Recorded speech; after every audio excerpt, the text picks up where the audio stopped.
नमस्कार जी सभी साथियों को। मैं संजय धारीवाल, हमारा चैनल है positive vibes Sanjay Dhariwal JSM के नाम से। आज हमारे साथ डॉक्टर देवेंद्र बल्हारा जी जुड़े हैं, तो स्वागत है आपका डॉक्टर साहब हमारे। जी धन्यवाद संजय भाई। ठीक है जी। तो आज हम डॉक्टर साहब उस पर बात करेंगे जो फ्रीक्वेंसी होती है, मतलब लोग कैसे फ्रीक्वेंसी में डाउन रहते हैं, कैसे सिस्टम उसको डाउन करने में लगा है और कैसे हम उस चीज़ से बच के अपनी फ्रीक्वेंसी हाई कर सकते हैं। संजय भाई क्या होता है, आपने तो बोला हम, जबकि रियलिटी ये है कि इस धरती पर, इस दुनिया में, इस ब्रह्मांड में जो कुछ भी है वो एक खास फ्रीक्वेंसी की वजह से ही है। एक खास फ्रीक्वेंसी पर कोई चीज़ है तभी वो चीज़ वैसी है। यानी हवा की फ्रीक्वेंसी कुछ और है और उस हवा में भी मौजूद जो अलग अलग गैसेज हैं उनकी फ्रीक्वेंसी अलग अलग है। इसी तरह से सॉलिड है, लिक्विड है, या कुछ भी जो बना है अब तक, जितने भी पदार्थ की अवस्थाएं आई हैं, उन सारी अवस्थाओं में जैसे ही फ्रीक्वेंसी अलग हो जाएगी वो वस्तु अपना स्वरूप या अपना रूप या अपने गुण धर्म बदल लेगी। तो इसको ऐसा कहना अतिशयोक्ति नहीं होगी कि जो कुछ भी है वो फ्रीक्वेंसी ही है। तो इसमें क्या रहता है कि फ्रीक्वेंसी को अप करने का एक तरीका है। ठीक है। उस तरीका क्या रहता है कि एक होता है काइनेटिक, मतलब काइनेटिक एनर्जी, एक होती है पोटेंशियल एनर्जी। पोटेंशियल एनर्जी मतलब आपके अंदर एक पोटेंशियल स्टोर है, और काइनेटिक एनर्जी मतलब जब आप गति में है तब आप में कितनी ऊर्जा है। पोटेंशियल एनर्जी को ही मोस्टली हम काइनेटिक एनर्जी में कन्वर्ट करते हैं, या फिर केमिकल एनर्जी को भी काइनेटिक में बदल लेते हैं, इलेक्ट्रिक एनर्जी को भी बदल लेते हैं, और आपस में इंटरचेंज है। Energy can never be created nor be destroyed, एक रूप से दूसरे रूप में उसको बदला जाता है। तो जब भी किसी वस्तु को ऊर्जा दी जाएगी तो उसको उसकी फ्रीक्वेंसी बढ़ जाएगी। ठीक है। और जब भी किसी चीज से ऊर्जा ले ली जाएगी तो उसकी फ्रीक्वेंसी कम हो जाएगी। तो कोई भी व्यक्ति जो आपकी ऊर्जा को कम करना चाहता है तो समझिए वो आपकी फ्रीक्वेंसी को लो करना चाहता है। तो आपकी एनर्जी की हार्वेस्टिंग कोई कर रहा है तो वो आपको लो फ्रीक्वेंसी पे लेके जा रहा है। और कोई आपकी फ्रीक्वेंसी को अप करना चाहता है तो आपको ऊर्जा लेनी पड़ेगी। तो जितनी भी चीजों से आपको ऊर्जा मिलती है वो आपकी फ्रीक्वेंसी को हाई करते हैं। ये बस इसको ऐसा समझ लीजिएगा। यानी जो भोजन आपका सात्विक है, जिस भोजन को उगाने में पूरी मतलब दिल से उगाया गया है, खिलाने के लिए उगाया गया है, खिलाने की नीयत से ही काटा गया है, तो वो जो उस व्यक्ति की ऊर्जा है वो उसमें शामिल है। तो जब उस भोजन को खाएंगे तो हमारी ऊर्जा बढ़ेगी। परंतु यदि किसी व्यक्ति ने वो भोजन उगाया था बेचने के लिए, प्रॉफिट के लिए और किसी ऐसी चीज के लिए, तो जब हम उसको काटेंगे, उसको जब हम काटेंगे तब भी हमें बहुत जल्दबाजी में काटा गया है, उसको प्रॉफिट के उद्देश्य से ही काटा गया है, तो उस वक्त की जो जितना भी मतलब वहां से जो ऊर्जा मिलेगी व्यक्ति को, यानी उस भोजन को कोई भी व्यक्ति खाएगा तो वो डाउन रहेगा। इसको आप ऐसे कह सकते हैं कि किसान खेत में अगर पेस्टिसाइड, यूरिया, DAP वाला कचरा उगा रहा है तो समझ लीजिए उसको खाने वाला व्यक्ति हमेशा लो फ्रीक्वेंसी पे ही रहेगा। और माँ अगर भोजन खाना बनाते समय किचन के अंदर दुखी है, परेशान है, टेंशन में है, उसे बॉस को काम करके देना है, फटाफट उसको अपना सबमिट करना है, फाइल सबमिट करनी है, अगले दिन मीटिंग ऑफिस में है, उस माँ को घर में दिक्कतें हो रही है, वो डिप्रेशन में है, उसके मूड स्विंग कर रहे हैं, वो अकेली है, जॉइंट फैमिली नहीं है, और उसके अभी इस वक्त पीरियड्स आए हुए हैं तो वो लो फ्रीक्वेंसी में है, उसने कोई ग्रुप हाउसिंग वाला ग्रुप लोन ले रखा है, जो स्मॉल ग्रुप आते हैं, मतलब ग्रुप वाले लोन गांव के अंदर हफ्ते में किस्त होती है, तो एक हफ्ते में ही उसको अगले हफ्ते की चिंता है, तो आपकी फ्रीक्वेंसी लो रहेगी। और उस लो फ्रीक्वेंसी में होते हुए जब आप भोजन पकाओगे और अपने बच्चों को दोगे तो वहां पे भी आपकी फ्रीक्वेंसी लो रहेगी। मतलब हर काम, हर जो मतलब छोटे से लेके बड़ा तक कोई भी काम यहाँ से वहां तक जा रहे हो तो आपको फ्रीक्वेंसी आपको पता होना चाहिए। जैसे ये पानी है, यदि आप इसी पानी को प्लास्टिक की बोतल में या प्लास्टिक के गिलास में पियोगे तो लो फ्रीक्वेंसी आएगी। इसी को आपने स्टील में पिया तो प्लास्टिक वाले से ज्यादा फ्रीक्वेंसी होगी। इसी को आप कॉपर में रख दोगे थोड़ी देर के लिए तो उसकी फ्रीक्वेंसी और बदल जाएगी, अलग हो जाएगी।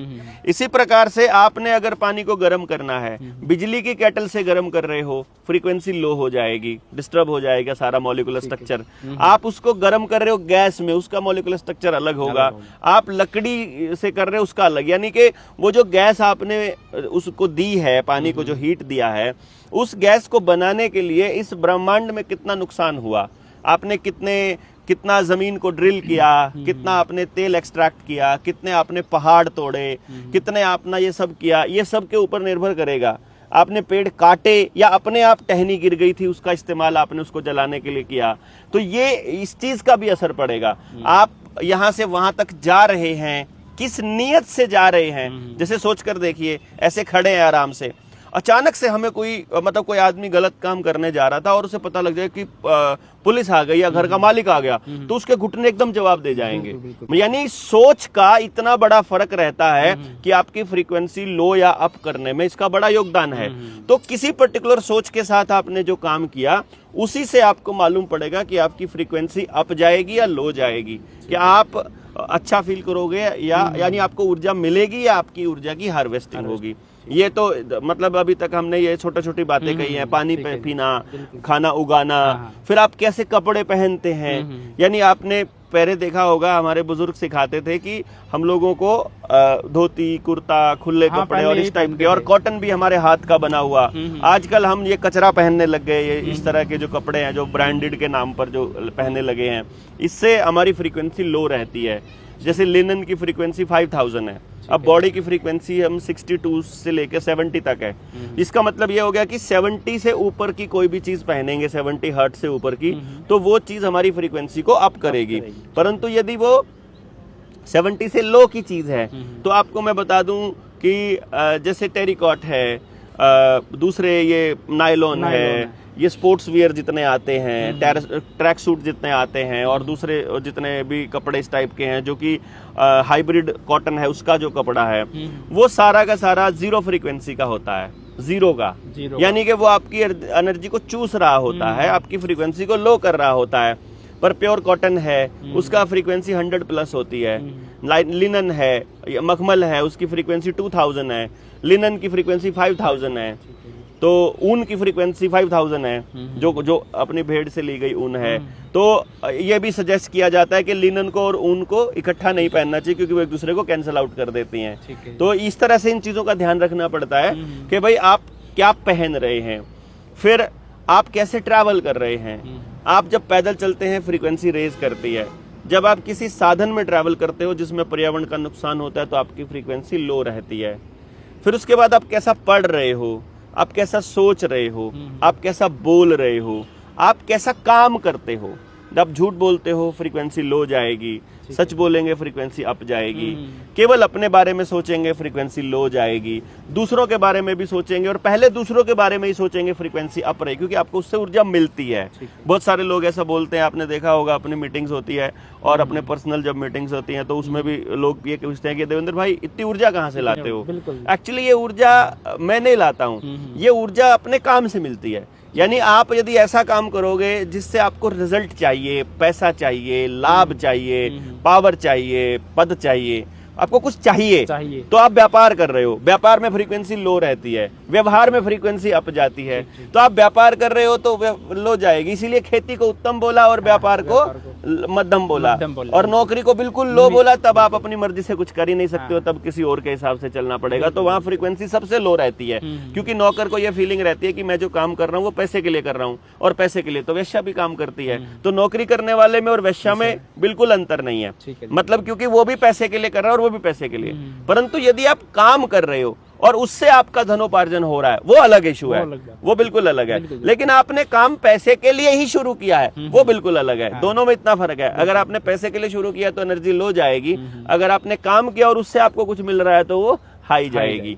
तो इस तरह से आपकी एक एक एक्टिविटी, आपका एक एक काम, जो हमारे बुजुर्गों ने, आप जाओगे आर्य समाज में जाओगे, वेदों में जाओगे, आप कुरान में जाओगे, बाइबल में जाओगे, वहां पे जो भगवान के नाम पर जो भी काम करने को बोला गया है कि परमात्मा ऐसा कहता है कि तुम्हें ऐसे काम करने चाहिए, वो आपकी एक्चुअली फ्रीक्वेंसी को हाई करने के ही काम है। वो अल्टीमेटली हमने उनको रिचुअल में या अपने उनमें प्रार्थनाओं में शामिल कर लिया। हाँ, एक और ये भी बड़ा अच्छा आपने पूछा था सवाल, तो उसी पे जवाब देता है कि यदि आप किसी को धन्यवाद करते हो तो फ्रीक्वेंसी अप जाती है, किसी को माफ कर देते हो तो भी फ्रीक्वेंसी अप जाती है, किसी से माफी मांग लेते हो तो भी, यानी आप ग्रेटिट्यूड में रहते हो तो हमेशा फ्रीक्वेंसी अप जाती है। आप किसी के किसी के ऊपर एहसान करते हो कुछ भी काम करके, तो आपकी लो जाएगी। यानी आपने अपना कर्म सोच कर किया और फल की इच्छा नहीं की तो फ्रीक्वेंसी अप जाएगी। यदि आपने उसके फल के लिए कुछ काम किया तो फ्रीक्वेंसी लो रहेगी, क्योंकि वो व्यापार की श्रेणी में आ जाएगा। तो इस तरह से आपका सुबह से लेकर रात तक का किया गया प्रत्येक काम ये डिसाइड करता है कि शाम को आपकी फ्रीक्वेंसी अप होकर जाएगी या लो होकर जाएगी। खाने पीने की आइटम, कैसे पेड़ की छाया में बैठे हो, कैसा पत्ता खाया है, कैसा अनाज खाया है, मांसाहार खाओगे फ्रीक्वेंसी लो जाएगी है, और सूरज से चार्ज किया हुआ पानी या कुछ भी आइटम खा रहे हो तो फ्रीक्वेंसी अप जाएगी। यदि आप कुदरती चीज को खा रहे हो, if nature did not make it do not take it, अगर आप ये वाला फार्मूला अपनाते हो तो आपकी फ्रीक्वेंसी अप जाएगी। आप अगर फैक्ट्री में बनी चीजें, डिब्बा बंद चीजों को खा रहे हो तो फ्रीक्वेंसी लो जाएगी। यदि आप प्रकृति से निकाले गए फलों का जूस पी रहे हो, फ्रीक्वेंसी अप जाएगी। यदि आप दारू पी रहे हो, मदिरा पान कर रहे हो, उससे फ्रीक्वेंसी लो जाएगी। तो इस तरह से आपको हर एक चीज में क्या खाना, क्या पीना, क्या करना, किसी के तरफ किस नजर से देखना, किसको क्या बोलना, किसके बारे में क्या सोचना, एवरीथिंग डिसाइड्स कि आप की फ्रीक्वेंसी अप जाएगी या लो जाएगी। तो मतलब ये तो हर सोच और हर काम, हाँ, हर सांस बिल्कुल, बिल्कुल, यदि आप सांस तेज लोगे तो फ्रीक्वेंसी लो जाएगी। यदि आप सांस मध्यम लोगे, बिल्कुल स्लो करोगे तो फ्रीक्वेंसी अप जाएगी। यदि आप व्हाइट लाइट में रहोगे फ्रीक्वेंसी लो रहेगी। यदि आप येलो लाइट में रहोगे फ्रीक्वेंसी अप जाएगी। यदि आप मतलब हाइट पे रहोगे, खुले में रहोगे, फ्रीक्वेंसी हाई होगी। बंद डब्बे में रहोगे फ्रीक्वेंसी लो रहेगी। धातु के संपर्क में रहोगे फ्रीक्वेंसी हाई जाएगी। धातु भी लोहा से ऊपर की फ्रीक्वेंसी की बात हो रही है, जैसे तांबा है, लोहा है, सोना है, चांदी है। और लो फ्रीक्वेंसी वाले जैसे एल्यूमिनियम है, इसके टच में रहोगे तो वो खराब रहेगी। तो धरती पे हाइब्रिड बीज उगाओगे तो लो हो जाएगी। घास आपकी हाइब्रिड है, पौधे हाइब्रिड है, तो आसपास एनर्जी लो रहेगी, तो लो फ्रीक्वेंसी है। और अगर एनर्जी मतलब वो कुदरती अगर पौधा है, कुदरती फल है, कुदरती फसल है, वहां से अब आप ले रहे हो तो वहां हाई जाएगी। ठीक है, ठीक है। तो इसमें आपने एक बहुत अच्छा शब्द बोला था ग्रेटिट्यूड का। हाँ। ग्रेटिट्यूड मतलब ये बता दो कि कैसे करना चाहिए लोगों को, कैसे सीख सकते हैं ग्रेटिट्यूड में रहना, वो कि भाई वो 24 घंटे जितना भी वो करें, काम करें या कुछ भी करें, तो वो ग्रेटिट्यूड में रहें। वो कैसे रह सकते हैं इसमें? आप कुछ भी करते हो ना, जैसे आप जहाँ हो, फॉर एग्जाम्पल आप अभी हो, आपके पास अब दो चीजें हैं सोचने के लिए। परमात्मा को कुछ कहना है, आपने कुछ मांगना है, तो आपके पास ये विजन रहेगा कि मेरे से कम सुविधाओं वाले या मेरे से कम पोजीशन पर कितने लोग हैं और मेरे से ऊपर पोजीशन पर कितने लोग हैं। सबसे पहली बात तो ये है कि इंसान यदि हमें बनाया है तो हमें दुनिया भर के सारे जीवों से ज़्यादा फ्रीक्वेंसी पर पहले ही कुदरत ने रख दिया है, जहां हमें फ्री विल दी है। उसके बाद दुनिया में ऐसे करोड़ों लोग होंगे, जैसे जो आदमी ये वीडियो सुन रहा है उसका मतलब है कि उसके पास मोबाइल है या वो घर में टीवी पे सुन रहा है। तो जिसके घर में अपना टीवी है और अपना मोबाइल है, मतलब वो इतना सक्षम है कि वो इनके पास ये संसाधन है। तो आप उसी टाइम पे आप दुनिया के एक बड़ी आबादी यानी लगभग 80% आबादी से ऊपर की पोजीशन पर आप पहले ही पहुंच जाते हो। फिर ऊपर से आप अगर स्वस्थ भी हो तो आपके ऊपर सोने पर सुहागा वाली बात हो जाएगी कि आप स्वस्थ भी हो और आप बीमार भी नहीं हो। आपके परिवार में शांति भी है, और मैं कह रहा हूँ ये नहीं भी है। मतलब ग्रेटिट्यूड में रहने का आसान सा तरीका क्या है कि जो आपके पास है, जहां आप हो, उससे लो लेवल पे बहुत लोग हैं, उसको सोच करके परमात्मा को धन्यवाद किया जा सकता है, प्रकृति को धन्यवाद किया जा सकता है कि इतना तो दिया। बहुत से लोग हैं जिनके पास ये भी अवेलेबल नहीं है। हमेशा आदमी की एक नेचर रहती है कि वो ऐसी चीज़ों के पीछे भागता है जो उसे उपलब्ध नहीं है, जो हासिल नहीं है, और उन चीज़ों की कदर नहीं करता है जो उसके पास है। मतलब घर में बच्चा है उसके, वो उसके बात करने की बजाय वो फोन पर किसी और आदमी से बात करने की कोशिश में लगा रहता है। ये एक बड़ा अजीब सा सिचुएशन रहती है। घर में उसके पास फैमिली मेंबर्स हैं, उनसे बात नहीं कर रहा है, लेकिन सोशल मीडिया पर ये देख रहा है कि फलाने ने क्या स्टेटस लगा रखा है, फलाने के ने कौन से कपड़े पहने थे, फलाना क्या मीटिंग में जा रहा है, फलाना क्या डिमका क्या कर रहा है। यानी कि हम अपने आसपास देखना बंद करके और उनके लिए धन्यवाद करना बंद करके उन चीज़ों की कंप्लेंट में लगे रहते हैं जो हमें हासिल नहीं है।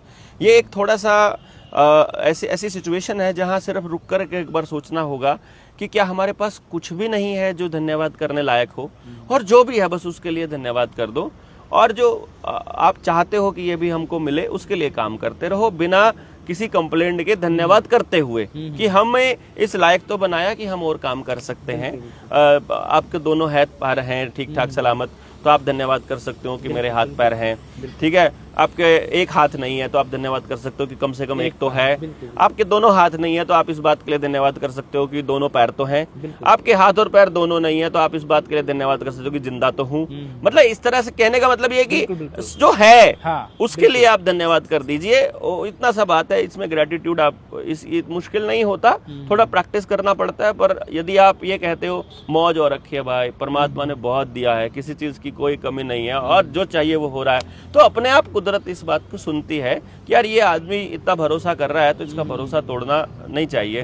पर आदमी अपने लिए रोता रहता है कि यार कुछ नहीं है, जिंदगी ये है, झंड है, वो है, तो फिर वो आदमी तो फिर ये वही आ गया, तो जैसे ये शब्द बोल लेगा कोई, जैसे कोई जिंदगी झंडा या ये है, तो वैसी फ्रीक्वेंसी जाएगी, ऑटोमेटिक वही चला जाएगा, तो वैसी ही उसके जीवन में आने लगती है, ऑटोमेटिक है। ये कोई इसके लिए आपको एक्स्ट्रा प्रयास नहीं करने पड़ते हैं। ये आपका, मैंने बताया, हर आपकी सोच का एक एक मिनट, एक एक सेकंड, और आपके काम का, आपके कर्म का, आपके विचारों का, सब चीजों का असर इतना रहता है। खाना पीना और काम तो आता ही है, मतलब बिल्कुल बिल्कुल।